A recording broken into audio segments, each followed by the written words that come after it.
Hello and welcome to Thirsty Thursdays with a Therapist. My name is Jaleisha Gatling. I'm a couples therapist here in New York City working in private practice at Let's Unpack Therapy, where I help couples to unpack the baggage that gets in between their relationships. Today's topic is simply psychic. I want to talk about this expectation that a lot of people are walking around with, where they expect their partner to be able to read their mind. Now, this is not something that is very conscious. It's not something that I think a lot of people are aware of, but we are walking around with expectations of our partner to know what we're feeling, what we're thinking, what we're feeling in response to a variety of scenarios or situations that come up.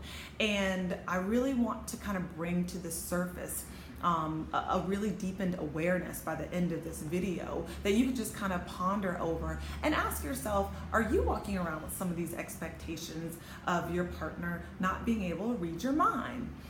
Something as simple as maybe your partner not doing the dishes after you cooked a lovely, amazing meal. Maybe you had an expectation that because you went far and beyond what maybe you normally would do for dinner, that they might take it upon themselves to do the dishes. And so maybe that creates some resentment in you, or you get a little attitude, or you feel a little, I'm not talking about expectations of what you want your partner to do around the house. I mean, we can talk about that, but that's very surface level. I'm talking about the feelings that come up for you and expecting your partner to know that, to recognize that, and to essentially read your mind or read your feelings.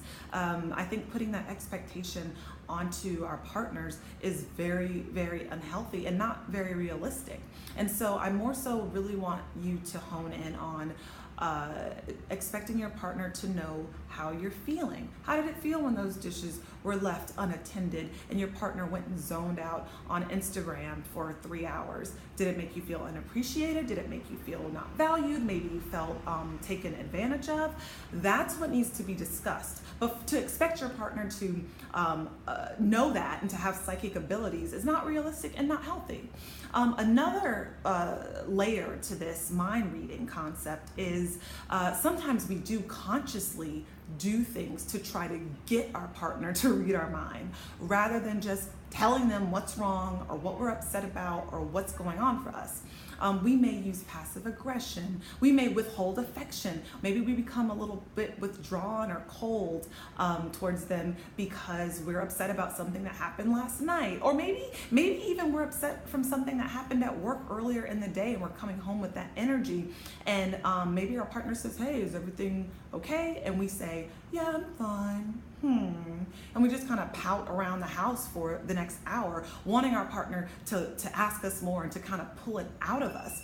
And then maybe we become even more and more upset, and we direct that tension and that anger that actually was for our boss that was a hole to us over something that wasn't our fault. We direct that energy to our partner because they didn't ask us again what was wrong, or they didn't probe for more information, or they didn't take it upon themselves to do those dishes because I had such a rough day. I mean, there's so many elements of mind reading within just that example, and that brews a lot of tension in relationships. And sometimes we're doing this in other relationships as well. This isn't just for couples. I mean, we might be expecting our friends to read our mind. We might be expecting friends or kids to read our minds. And that is no bueno. I mean, it's like we have this huge expectation. I just want you to simply be psychic. And that's just not realistic. So I want you to walk away from this video just asking yourself, honestly, if perhaps you do some of these things in your relationships, and think about how it might be contributing to conflict that is not even really happening. It's something within you, and it's not really a couple issue. It doesn't serve you. It doesn't serve your relationships. It is exhausting. It's exhausting if you really think about it, if you are engaging in those sort of patterns in your relationship on a regular basis. I mean, all I hear is there's no time, I need more time, there's not enough time in the day. But think about the time and energy that you are expending by expecting your partner to mind read, and by withholding and not just saying what you're feeling directly in the moment or shortly after if you need some time to kind of process it. I think that's just something that we really need to be more mindful of, because we are walking around expecting people to know where we are, what our emotional temperature is, and we're not letting them in on that when we could very well just say it. So if you need some help with this is something that maybe you could ask your partner to join in on you with. Maybe it's something that you recognize in them and you want to bring that up and have a discussion about it.